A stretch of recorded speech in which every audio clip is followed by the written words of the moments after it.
학생들이 종종 목사님한테 이런 질문을 해요. 목사님, 천주교와 기독교는 어떻게 다른가요? 궁금할 수 있는 질문이죠. 아주 좋은 질문입니다. 하지만 질문이 틀렸습니다. 천주교와 기독교는 어떻게 다른가요? 라고 질문하면 안 되고요. 목사님, 천주교와 개신교는 어떻게 다른가요? 이렇게 질문을 해야 맞는 질문이에요. 왜냐하면 천주교도 기독교고 개신교도 기독교이기 때문입니다. 기독교라는 큰 범위 안에 천주교도 있고 개신교도 있고, 들어봤는지 모르겠어요. 정교회 들어봤어요? 그리스 정교회, 러시아 정교회, 뭐 이런 정교회 가끔씩 뉴스에 나오는데 정교회가 있고, 또 들어봤을란가 모르겠어요. 영국 국교회라고 하는데 성공회 해갖고, 이렇게 기독교라는 큰 범위 안에 로만 카톨릭도 있고, 그 다음에 동방 정교회도 있고, 그다음에 영국 국교 성공회도 있고, 그 다음에 우리 개신교회가 있는 겁니다. 물론 개신교회 안에 뭐 장로교, 침례교, 뭐 감리교, 성결교, 뭐 순복음, 뭐 엄청 많죠. 뭐 되게 많은데, 중요한 건 뭐냐면 기독교 안에 천주교와 개신교가 있다는 거예요. 특별히 우리 개신교는요, 천주교회로부터 떨어져 나온 종파입니다. 이걸 우리는 종교개혁이라고 여러분 아마 역사책에서 배웠을 거예요. 천주교에서 우리가 나오면서 우리에게는 5가지의 중요한 종교개혁의 정신이 있었습니다. 한번 자막을 좀 띄워주시겠어요? 어떤 거였냐면, 이거 다 라틴어인데요. 라틴어. 첫 번째는 뭐냐면 솔라 스크립투라 라고 해서, 이거는 뜻이 오직 성경입니다. 천주교, 너네 자꾸 성도들한테 돈 주고 면죄부를 사야만 구원받을 수 있다고 하면서, 쉽게 표현하면 돈 받고 구원을 팔고 있는데 그게 성경이 어디 나와? 교황이 말하고 사제들이 말하고 신부님이 말하면 다야? 종교 지도자가 말하면 그게 정답이야? 성경에 어디 나오는데? 종교 지도자의 말의 권위가 있는 게 아니라 우리는 성경을 읽어야 되는 사람들이야 라고 하면서 솔라 스크립투라, 성경에 집중하자, 성경 펼치자 했던 사람들이 종교개혁자입니다. 두 번째 줄 솔라 그라티아, 오직 은혜인데요, 만약에 성도가 돈 주고 구원을 살 수 있다면 그게 무슨 은혜야? 거래지. 잘못된 거 아니야? 두 번째가 솔라 그라티아였습니다. 세 번째 솔라 피데, 우리의 구원이 어떻게 이루어집니까? 오직 믿음으로만. 누구를 향한 믿음? 네 번째 솔루스 크리스투스, 오직 그리스도, 오직 그리스도를 향한 믿음으로만 은혜로 구원을 받는 게 우리의 구원이다라고 이야기했던 거죠. 이렇게 구원받은 성도들은 마지막 5번째 솔리데오 글로리아, 오직 하나님께 영광, 이런 삶을 살아야 된다라고 5가지 가치를 표방하며 우리가 이루어냈던 것이 뭐냐면 종교개혁이라는 거예요. 천주교의 입장에서는 종교개혁이 일어나는 과정이 굉장히 불편했겠죠. 이 일을 처음 시작한 사람이 뭐냐면 누구냐면 독일의 마틴 루터라는 사람입니다. 이 사람 원래 신부님이었어요. 그러니까 신부님이었는데 어떻게 보면 천주교 입장에서는 배신 때리고 종교개혁을 일으킨 거죠. 그러니까 이 천주교의 입장에서 봤을 때는 이 루터가 얼마나 눈에 까시겠냐고요. 잡히면 그냥 죽여버려, 이렇게 아마 생각을 하고 있었을 거예요. 그래서 루터는 도망 다닐 수밖에 없었어요. 숨어 지낼 수밖에 없었어요. 그래서 그날도 어느 날 루터가 숨어 지내던 어느 날, 그날도 어김없이 숨어 있는데 갑자기 루터의 마음에 너무나 큰 두려움이 확 찾아온 거예요. 너무나 큰 두려움이 엄습한 거예요. 그것은 무슨 두려움이었냐면 누가 날 찾아내서 죽이면 어떡하지? 천주교 사람들이 날 찾아서 죽여버리면 어떡하지? 그런 두려움이 아니라요, 여러분 우리 기독교는 악한 영의 존재를 믿잖아요. 우리는 마귀와 귀신이 존재한다라고 믿는 사람들이잖아요. 그러니까 루터의 마음에 갑자기 악한 영들의 공격이 시작이 된 거예요. 그러면서 눈에 귀신이 보이기 시작하는 거예요. 자려고 침대에 누웠는데 갑자기 옷장에서 어린아이 귀신이 루터를 쳐다보는 거예요. 이러고. 원래 목사님이 이 부분에 이제 무서운 BGM을 깔고 싶었는데 너무 무서워하는 친구 생길까 봐 그냥 BGM 안 깔았는데, 진짜로 루터의 자서전에 그렇게, 전기문에 그렇게 써 있어요. 루터가 자려고 누우려고 하면 옷장 앞에서 한 어린아이 귀신이 이러고 쳐다봤다는 거야. 얼마나 무서워. 자는데 귀신 나타나서 생각, 너무 무섭잖아. 그래서 루터가 으이 하면서 이불을 확 뒤집어 쓰니까 이불 안에서는 검정색 사냥개가 하면서 막 루터를 물려가는 거야. 그러니까 이불을 덮으면 강아지가 나오고 이불을 그냥 내팽개치면 어린애가 이러고 있으니까 루터가 너무 무서워갖고 옆에 있던 잉크병을 막 빵 던졌다는 거예요. 잉크병 던지고 막 이불 짚고 막 하면은 귀신들이 사라지고, 다시 잠자리 들려고 하면 또 어린아이 귀신은 으아 무서워 이렇게 하면 막 강아지 이렇게 했다는, 이런 일들이 반복이 됐다는 거예요. 얼마나 루터의 마음에 두려운 마음이 가득했겠습니까? 그래서 루터가 벌벌벌 떨고 막 미친 사람처럼 막 벌벌벌 떨고 있는데 그 루터의 마음에 귀신들이 속삭였다는 거예요. 너 같은 게 무슨 종교개혁이야? 네가 옳다고 생각해? 네가 이렇게 열심히 한다고 해서 사람들이 네 이야기가 맞다고 생각해 줄까? 과연 너의 이 종교개혁이 성공할 수 있을 거라고 생각해? 하면서 이 원수의 공격들이 엄청났었다고 루터의 전기문에 쓰여 있습니다. 물론 이제 루터가 나중에는 너무나 이게 귀신을 자주 봐갖고, 여러분 생각을 해보세요. 귀신도 물론 첫 번 보면 무섭겠지만 한 번 보고 두 번 보고 세 번 보고 네 번 보고 다섯 번 보고 여섯 번 보고 일곱 번 보니까 뭐 서로 이게 친해질 수는 없지만 뭐 귀신들이 루터를 공격하려고 할 때면 루터가 나 이제 잘 거니까 너네도 좀 자라고 하면서 이 귀신들을 비웃고 비아냥거리면서 나중에는 이 귀신들의 공격에도 초연해졌다라고 이제 전기문에 쓰여 있는데요. 중요한 건 뭐냐면 우리는 악의 영들이 실제로 존재한다고 믿는 사람들이라는 것입니다. 그들은 지금도 우리의 삶에 역사하고 있으며, 이 마틴 루터 같은 이 대단한 믿음의 사람도 공격을 했고 그 루터도 두려움 가운데 사로잡힐 수밖에 없었다는 거예요. 그들은 강합니다. 여러분보다 강합니다. 그런 강한 악의 영들과 우리는 싸우기 위해서 영적 무기, 하나님의 전신갑주로 무장해야 된다고 배우고 있으며, 우리는 오늘 세 번째 무기를 살펴볼 것입니다. 첫 번째 무기 뭐였습니까? 진리의 허리띠. 두 번째 무기는 의의 호심경. 세 번째 무기로 평안의 복음의 신. 이것이 오늘 세 번째 무기이고 오늘 설교의 제목인데요. 저는 이것을 가지고 오늘 두 가지를 나눠보려고 합니다. 평안의 복음의 신이기 때문에 첫 번째는 평안의 복음, 두 번째는 신, 이렇게 살펴볼 거예요. 자, 첫 번째 살펴보겠습니다. 첫 번째 한번 읽어봅시다. 시작. 평안의 복음.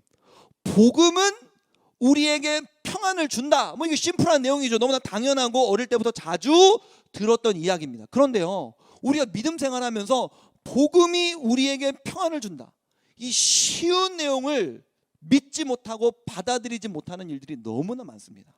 어제 토요일이었잖아요. 토요일 밤에는 목사님이 9시부터 11시까지 토요 신앙훈련하는 친구들과 신앙훈련을 하거든요. 그 친구들과 함께 신앙훈련하는 중에 큐티 시간이 잠깐 있어요. 그래서 그 큐티를 하다가 본문에 이런 내용이 있어갖고 목사님이 이 친구들한테 질문을 했어요. 얘들아, 너희들 중에 혹시 내가 하나님의 사랑을 받고 구원받았다는, 내가 하나님의 자녀가 되었다는 이 구원에 대한 확신이 흔들리는 친구가 있니? 라고 했더니 애들이 있다고 하는 거예요. 왜 그런 생각을 했니? 라고 이야기했더니, 물어봤더니 그 친구가 뭐라고 대답했냐면, 내 삶에 하나님이 기뻐하시는 생각이나 삶이 없고 그냥 세상 사람들과 똑같은 삶을 살아갈 때 과연 내가 구원받은 사람이 맞는가? 이런 생각을 하게 된다는 거예요. 그리고 토요일 날 밤에 이렇게 신앙훈련을 했고, 토요일 오전에는 우리 스태프들이랑 또 큐티 나눔을 잠깐 했거든요. 큐티 나눔을 하면서 스태프들한테 같은 본문이어서 똑같은 질문을 던져봤어요. 너네들도 이렇게 하나님의 사랑을 받고 우리가 구원받았다는 이 구원의 확신이 나 구원 받은 거 맞아? 라는 생각이 이렇게 흔들릴 때가 있냐라고 물어보니까 스태프들도 엄청 많이 있다는 거예요. 아니 왜 그런 생각을 했니? 라고 물어봤더니 똑같은 대답을 하는 거예요. 내 삶이 따라주지 않을 때, 목사님은 주일날 이렇게 우리가 살아야 된다고 설교하는데 주중에서의 내 삶이 너무나 괴리가 있을 때, 내가 죄를 많이 짓고 있을 때 과연 내가 구원받았을까라는 생각을 하게 된다는 거예요. 물론 목사님은 이 대답을 했던 친구들의 이 중심과 마음이 너무나 착하고 순수하기 때문에 이런 말을 했다고, 이런 생각을 했다고 목사님은 생각을 합니다. 왜냐하면 하나님이 날 사랑해 주신다고 하니까 너무 감사하고 고마운데, 그러니까 나도 뭔가 하나님 앞에서 잘해야지 사랑받을 만한 자격이 있지 않을까, 뭔가 잘하고 싶다, 이런 마음인 거잖아요. 좋고 순수한 마음이에요. 그런데 틀렸습니다. 왜 틀렸냐면요, 이 생각에 조금만 깊이 들어가 보면, 내가 하나님의 자녀가 되려면, 내가 구원을 받으려면 예수님을 믿는 믿음과 예수님을 믿는 믿음에 더하기 일정 수준 이상의 어떤 나의 거룩한 행동이 있어야 된다고 생각하는 거예요. 다시 말하면 우리가 구원을 받는데 예수님만 필요한 것이 아니라 예수님 더하기 나의 행위가 필요하다라고 생각하고 있다는 것이죠. 조금 더 들어가 보면 우리가 구원을 받는데 예수님만으로는 부족하다라는 생각을 하고 있는 거예요. 예수님 믿는다고 어떻게 구원을 받아? 양심이 있지. 하나님이 기뻐하시는 일정 수준의 행위를 해야 구원을 받는 거 아니야? 그런데 나는 그런 삶을 살지 못하니 나는 구원을 못 받은 걸지도 몰라라고 우리가 생각을 하고 있다는 것이죠. 그렇지 않습니다. 성경은 우리가 구원을 얻는데 예수님만으로 충분하다고 이야기합니다. 로마서 8장 15절 한번 읽어볼게요. 로마서 8장 15절 시작. 너희는 다시 무서워하는 종의 영을 받지 아니하고 양자의 영을 받았으므로 우리가 아빠 아버지라고 부르짖느니라. 아멘. 이 본문의 목사님이 두 단어의 빨간색 표시를 해놨는데요. 첫 번째가 양자, 두 번째가 아빠 아버지라고 해놨는데요. 예수님을 믿는 사람들은 누구나 하나님께 입양되어, 양자라는 표현은 입양된 사람을 양자라고 하는 거잖아요. 하나님께 입양되어 하나님을 아빠 아버지라 부르게 된다라고 이야기하는 거예요. 이런 이야기를 듣고 충격받은 친구들이 있을 수 있어요. 뭐야, 하나님 우리 아버지 양아버지셨어? 친아버지가 아니라 새아버지셨어? 뭐 이런 생각을 할 수가 있는데요. 여기서 양자라는 표현을 쓴 이유는 뭐냐면요, 원래 우리가 마귀의 자녀였는데, 마귀의 괴롭힘을 받는 마귀의 자녀였는데 그런 우리를 하나님이 건져주셔서 자신의 자녀 삼아주셨다. 우리의 신분이 마귀의 자녀에서 하나님의 자녀가 되었다는 것을 강조하기 위해서 우리가 이해하기 쉽게 입양의 개념을 우리에게 설명한 것입니다. 너희들이 이제 하나님께 입양이 되었으니, 하나님이 너희들의 아버지가 되었으니 너희들은 안심해도 된다라고 성경은 우리에게 이야기하고 있다는 거예요. 페이스북에서 목사님이 주중에 이제 페이스북에 보면 밑에 보면 이제 왓치가 있잖아요. 왓치를 딱 클릭하면 뭐 이 SNS에 이제 재미있는 짤들 막 이렇게 막 2분짜리, 3분짜리, 5분짜리, 뭐 10분짜리 이런 거 올라와 있잖아요. 그중에 목사님이 한 짤 영상을 봤는데 어떤 영상이냐면 한 입양 가정의 영상인 거예요. 근데 이 입양 가정은 아이를 한 명 입양한 게 아니라 막 5명, 6명, 뭐 엄청 많이 입양한 가정인 거예요. 오늘 그 영상에 보면은 그날도 어김없이 새로운 아이가 그 가정에 입양이 됐어요. 근데 그 새로운 아이가 1살, 2살이 아니라 8살, 9살짜리인 거예요. 목사님이 눈으로 봤을 때는 막 어린아이거나 그냥 영유아가 아니라 거의 뭐 7살 아니면 8, 9살 수준의 아이더라고요. 그 아이가 다 큰 다음에 생각이 있는 상태에서 입양이 왔으니 얼마나 마음이 불안하고 두렵고 떨리겠어요. 아니나 다를까 집에 오자마자 막 우는 거예요. 막 울면서 나 갈 거야, 나 보내줘 막 하면서 막 우는 거예요. 너무 많이 우는 거예요. 그 아이를 보면서 이 옆에 있는 엄마 아빠가 그 아이의 마음을 달래려고 이렇게 계속 꼬시는 거예요. 하루만 자고 가. 알았어 가도 되니까 하루만 자고 가. 조금만 놀다가. 알았어 조금만 놀다가 하면서 그 아이를 계속해서 설득하는 거예요. 근데 그 아이가 울음이 그쳐지지가 않아요. 계속 우는 거예요. 왜 그런가 봤더니 그 사연이 있었는데 그게 뭐냐면, 이 아이가 몇 년 전에 한번 어떤 가정에 입양이 되었었다가 그 부모님이 다시 이 아이를 이제 버려서 이 아이가 파양됐던 아이인 거예요. 그래서 한번 입양이 됐다가 파양이 된 상처가 있다 보니까 다시 내가 지금 입양이 되는 과정 속에 있는데 혹시라도 내가 버림받지는 않을까라는 두려움에 이 가정에 내가 안심해도 될까, 내가 사랑을 줘도 될까, 엄마라고 아빠라고 불러도 될까라는 이 두려움과 불안한 마음에 보내달라고 막 울부짖는 이 아이의 모습을 보면서 너무너무 가슴이 아프더라고요. 한편으로는 그 아이의 모습이 이런 생각을 갖고 있는 우리의 모습처럼 보이는 거예요. 여러분, 이 아이는 이제 사실 더 이상 울지 않아도 돼요. 왜냐하면요, 이 부모님은 너무나 좋은 부모님이에요. 그리고 이 아이는요, 더 이상 버려질 걱정을 하지 않아도 됩니다. 내게 주어진 이 아빠, 엄마에게 아빠, 엄마라고 불러도 돼요. 이 아이가 계속해서 이렇게 한참을 울다가 아빠 엄마는 도저히 안 되더라고요. 근데 이 가정에 애들이 되게 많다 그랬잖아요. 입양된 애들이 되게 많다고 했잖아요. 그러니까 막 누나랑 막 형들이 가고 야 그만 울어 하면서 막 형들이랑 누나들이 달래주니까 애가 조금 진정이 되더라고요. 그러면서 이제 아이가 좀 진정이 되고 형 누나들이 장난치니까 장난도 받고 살짝 웃기도 시작하니까 그 가족들이 이제 파티를 벌여주더라고요. 축하합니다. 우리 가족이 된 걸 축하합니다 하면서 막 파티를 벌여주는데 너무 마음이 뭉클하더라고요. 그러면서 아까 잠깐 이야기 나눈 것처럼 이 아이가 막 우는 모습을 볼 때, 불안해하는 모습을 볼 때 때로 하나님 앞에서 우리가 이런 감정으로 울고 있지는 않는가라는 생각을 하게 된 거예요. 우리는 예수님으로 인해 하나님 아버지께 입양이 됐습니다. 우리는 그분께 아빠라고 부를 수 있게 되었어요. 말썽 좀 부린다고 해서 하나님은 우리를 파양시키는 분이 아닙니다. 불안해하며 하나님 앞에서 울 필요가 없단 말입니다. 여러분은 좋은 아들입니까? 안 좋은 아들입니까? 부모님 앞에서. 여러분은 말 잘 듣는 예쁜 딸입니까? 아니면 부모님 속 지지도 썩이는 딸입니까? 오늘 우리 현장에 우리 윤서가 왔으니까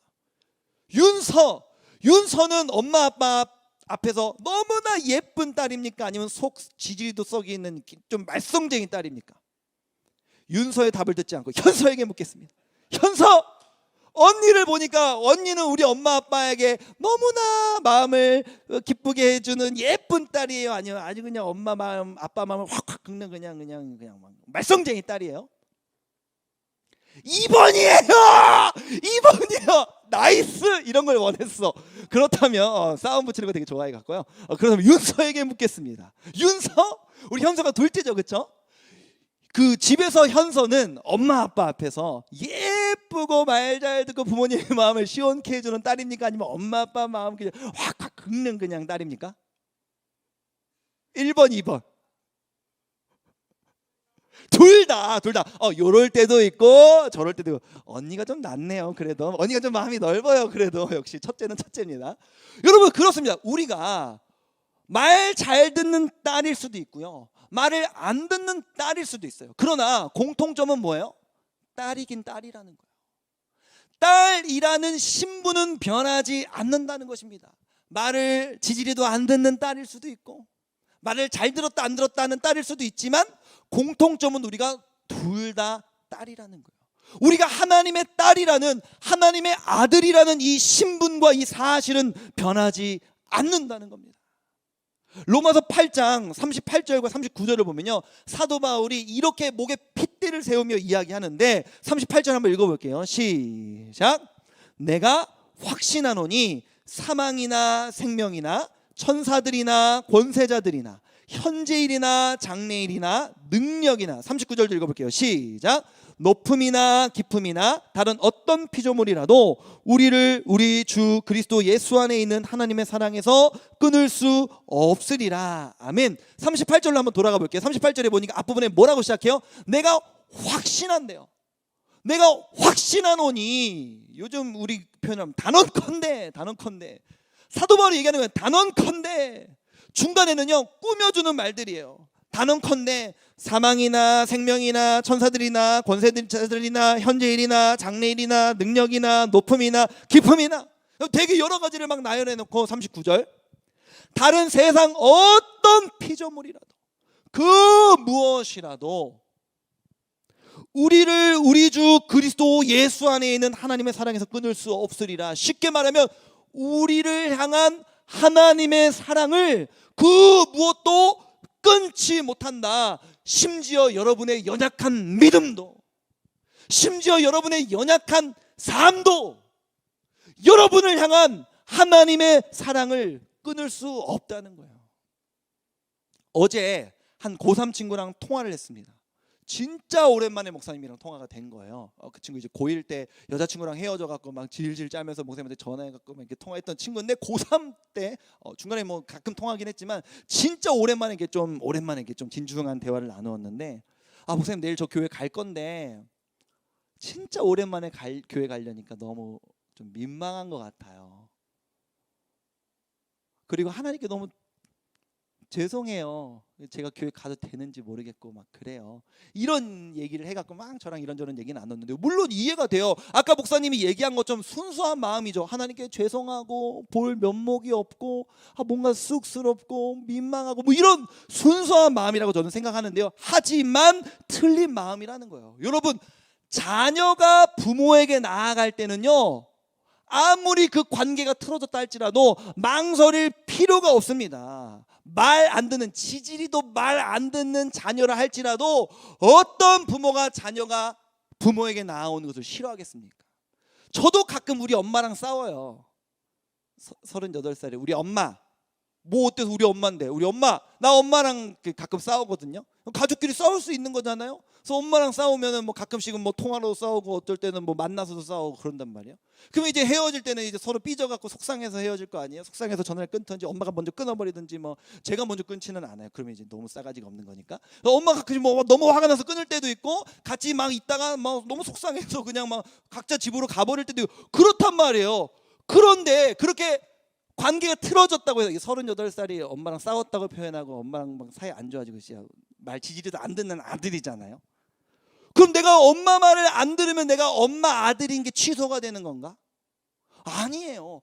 엄마 속을 좀 썩이는 철없는 38살 아들일 수 있지만 분명한 것은 뭐냐면 아들이라는 거예요.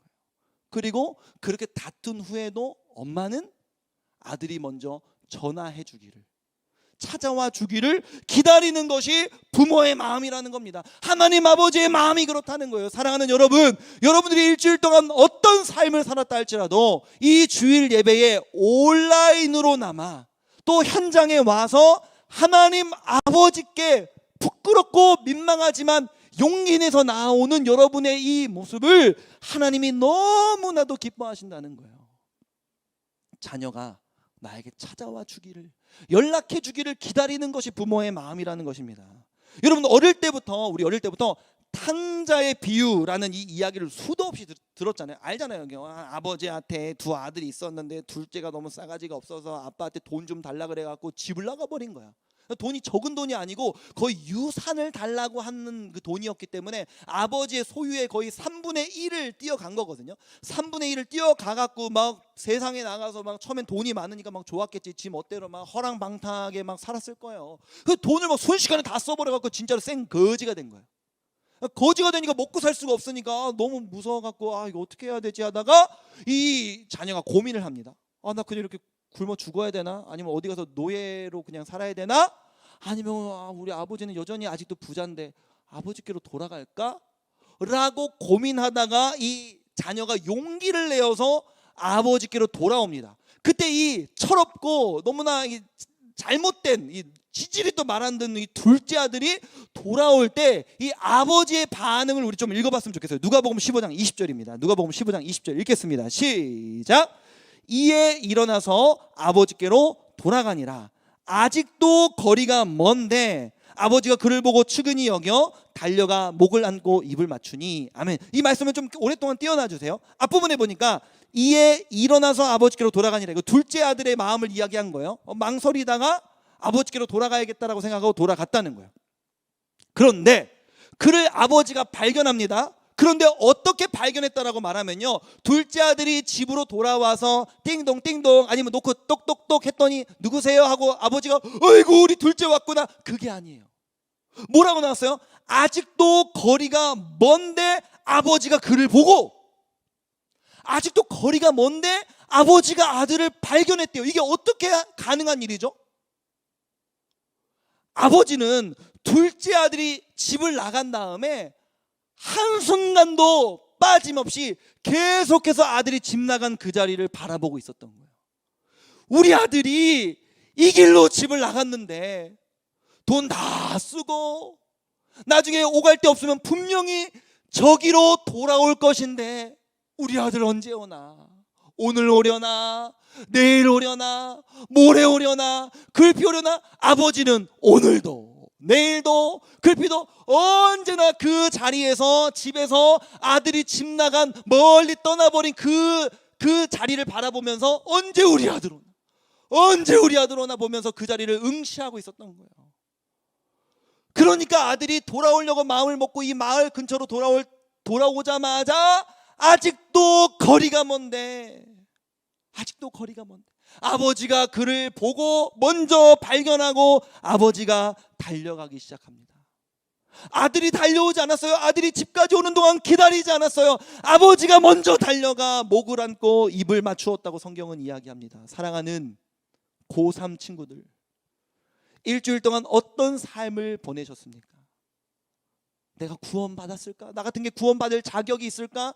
내 믿음의 수준이 이렇게 바닥인데 내 예배가 무너졌어 라고 할지라도, 그러나 이렇게라도 영상 졸린 눈 부비면서 눈곱 띄고 이 자리에 앉아 예배하고 있는 여러분, 어떻게든 현장에 나와서 하나님 앞에서 내 믿음을 회복해 보려고 발버둥 치는 우리 친구들, 여러분들이 이런 마음을 품기만 해도 여러분들을 향하여 하나님이 먼저 달려가셔서 여러분을 안아주시고 눈물 흘리며 자랐다고 여러분들을 환영해 주시는 줄로 믿습니다. 여러분을 향한 하나님의 사랑은 여러분의 믿음의 연약함으로 변할 수 없습니다. 여러분의 연약한 행위로 변할 수 없습니다. 그렇기 때문에 기독교가 말하는 복음은 평안인 거예요. 걱정할 필요가 없습니다.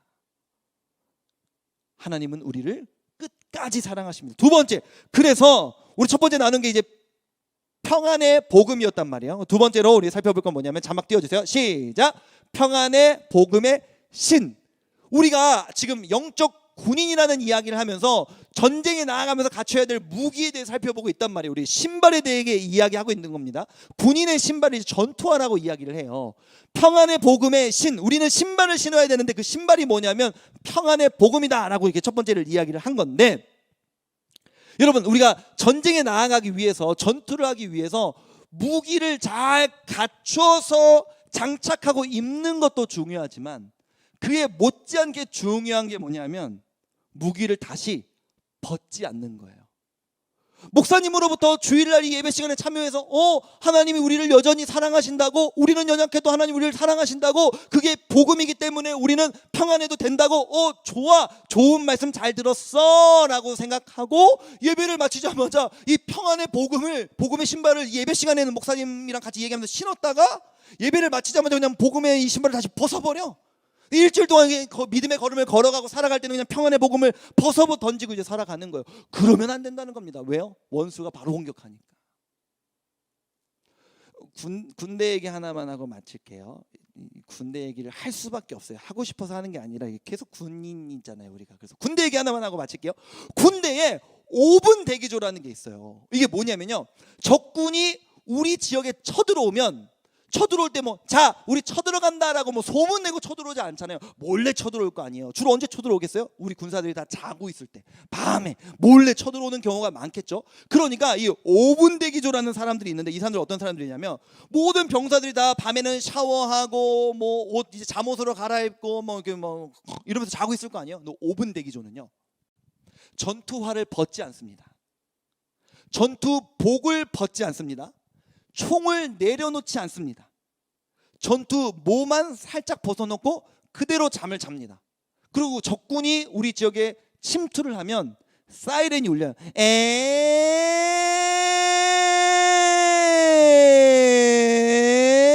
이런 사이렌이 울려요. 그러면 이 5분 대기조는 바로 눈 뜨고 일어나면 신발 안 신어도 돼. 신발 신고 잤다니까. 바로 일어나서 차 타고 그 전투의 현장으로 나가면 되는 거예요. 그래서 5분 안에 적군이 있는 곳에 도착해서 나머지 우리 부대원들이 다 일어나서 얼른 전투복 입고 총 메고 전투모 쓰고 전투화 신고 걔네들도 차 타고 이 접경 지역으로 올 때까지 적의 공격을 지연시켜주는 역할을 하는 이 부대를 5분 대기조라고 이렇게 이야기를 해요. 돌아가면서 이제 5분 대기조를 하는데, 5분 대기조 하면 잠도 못 자요. 막 새벽에 한 2번씩 막 이렇게 상황 발상해갖고 이러면 또 일어나서 막 현장으로 갔다가 다시 돌아오고 막 이렇게 해야 되는데, 핵심은 뭐냐면 이들은 장구류를, 무기를 해제하지 않는다는 거예요. 왜? 모든 순간이 전쟁의 순간이기 때문에. 잠들어 있는 그 순간에도 적군이 공격할 수 있기 때문에 절대 무기를 내 몸에서 멀리 두지 않는 게 5분 대기조입니다. 사랑하는 여러분, 여러분들이 이번 한 주간을 살아갈 때 평안의 복음을 들었습니까? 그렇구나. 고개 끄덕이고 나서는 예배 끝나고는 원래의 생각으로 살아가면 안 된다는 거예요. 이 평안의 복음의 신발을, 이 전투화를 신었으면 벗지 마십시오. 예배가 마친 다음에도 벗지 마십시오. 일주일 동안은 여러분의 삶을 살아가는 동안 이 평안의 복음의 신을 신고 믿음의 걸음을 걸어갈 수 있는 한 주간의 여러분의 삶이 그 주 안에서의 참 평안을 누리는 삶이 되기를 주님의 이름으로 축복합니다. 우리 함께 찬양하기를 원하는데요, 찬양할 때 찬양의 가사가 그렇습니다. 하나님, 우리는 뭔가 우리가 잘해야 된다는 생각 때문에 나 구원받지 못한 거 아니야? 나 믿음 좋지 않은데 믿음 좋은 쟤는야, 물론 뭐 하나님께서 예뻐하시고 기도도 많이 하고 큐티도 많이 하니까 제 삶을 잘 인도해 주시겠지만 나는 공부도 열심히 안 하고 믿음도 별로 안 좋은데다가 이런 나를 그냥 하나님이 인도하실까? 라는 불안함에 사로잡혀 있는 우리에게 아무것도 두려워 말라. 너를 향한 하나님의 사랑은 변하는 것이 아니다 라고 고백해주는 이 찬양의 가사를 우리가 함께 고백하면서 여러분 자신에게 선포하면서 찬양했으면 좋겠습니다. 우리 함께 찬양하길 원합니다. 아무것도 두려워 말라. 주 나의 하나님이 지켜주시네. 놀라지 마라. 겁내지 마라. 주님 나를 지켜주시네. 우리 한 번 더 고백합니다. 아무것도 두려워 말라. 아무것도 두려워 말라. 주 나의 하나님이 지켜주. 여러분 자신에게 선포합시다. 놀라지 마라. 겁내지 마라. 주님 나를 지켜주시네. 아멘. 내 맘이 힘에 겨워, 내 맘이 힘에 겨워 지칠지라도 주님 나를 지켜주시네. 세상의 험한 풍파 몰아칠 때도 주님 나를 지켜주시네. 아멘. 주님은 나의 산성,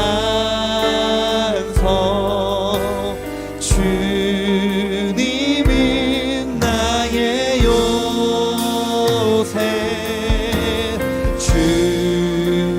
주님은 나의 소망, 나의 힘이 되시. 우리 한 번 더 고백합니다.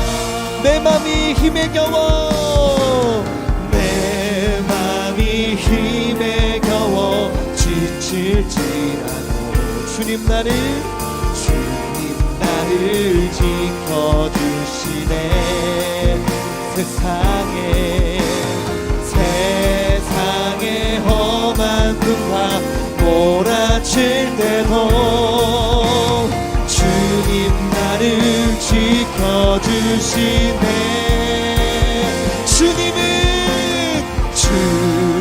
주님은 나의 산, 주님은 나의 요새, 주님은 나의 소망, 나의 힘이. 우리 한 번 더 주님께 노래하십니다. 주님은 나의 산성, 주님은 나의 산, 주님은 나의 요새, 주님은 나의 소망,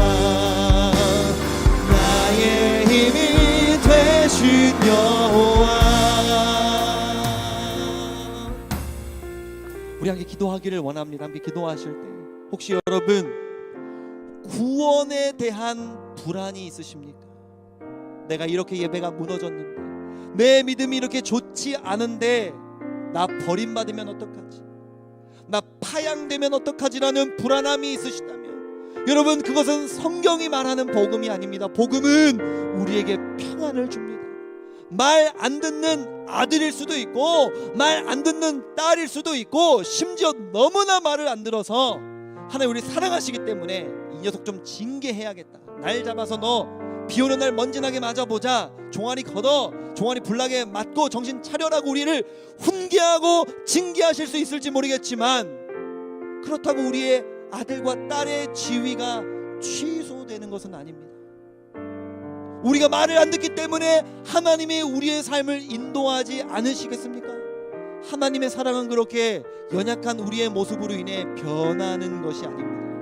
그분의 사랑은 절대적입니다. 그분의 사랑은 신뢰할 수 있는 사랑입니다. 그분의 사랑은 영원합니다. 그분의 사랑은 변함이 없습니다. 안심하십시오. 평안을 누리십시오. 같이 기도하실 때 하나님 이번 한 주도 삶을 살아갈 때 이 평안의 복음의 신을 신고 나의 인생 걸음을 걸어가게 하여 주옵소서. 내 마음에 평강 허락해 주시기를 원한다고 주여 한번 우리 없이만 동성으로 기도하겠습니다. 주여, 은혜로우신 아버지 하나님, 사랑하는 우리 친구들을 붙잡아 주시기를 원합니다. 특별히 우리 3학년 친구들을 붙잡아 주시기를 원합니다. 몇몇 친구들은 수시 원서를 접수하며 여러가지 생각에 사로잡혀 있습니다. 어떤 친구들은 취업을 준비하고 있고, 어떤 친구들은 유학을 준비하는 가운데 있습니다. 어떤 친구들은 얼마 남지 않은 정시 기간 속에서 많은 스트레스 가운데 있는 아이들도 있습니다. 하나님, 우리 아이들을 붙잡아 주셔서 이런 폭폭한 삶의 현실 가운데 내 신앙 지키는 것이 쉽지 않아 교회에 나오는 것도 민망해 하는 것이 우리 아이들의 내면이 있다면, 하나님 그러지 말라. 아버지께 나올 때 자녀는 그런 생각을 하지 않아도 된다고 하나님 우리에게 말씀하여 주십시오. 하나님 고3 친구들에게 믿음을 회복하고자 하는 그 마음만 먹으면 하나님이 먼저 달려가셔서 그들을 안아주실 것이라고 말씀해 주십시오. 사랑하는 고1, 고2 친구들의 믿음을 붙잡아 주시고, 이 온라인의 상황에서, 이 코로나 상황 속에서 지키기 쉽지 않은 믿음 붙잡고 주 앞에 나아갈 수 있는 우리 아이들 될 수 있도록 아버지 하나님 역사하여 주시기를 원합니다. 주여, 은혜 베풀어 주시옵소서. 주님 채워주시기를 원합니다.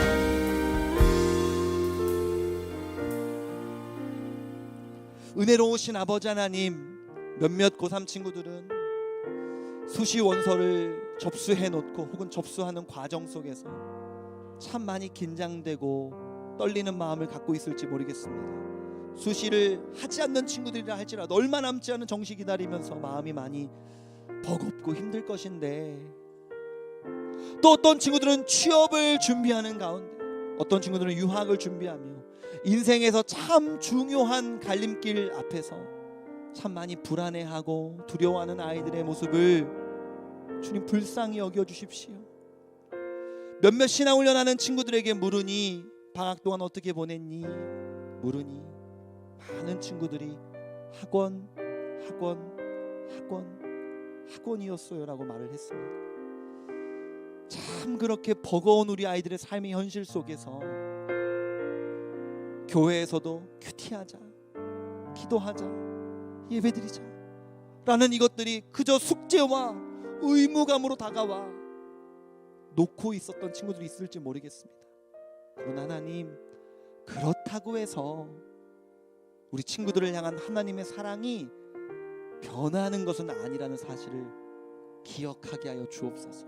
탕자의 비유에서 둘째 아들이 정말 멋졌던 것, 그렇게 허랑방탕하게 죄 지어놓고선 아빠의 마음을 그렇게 벅벅 긁어놓고선 그럼에도 불구하고 아버지에게로 돌아가야겠다고 결심한 것, 그거는 정말 멋있는 결정이었습니다.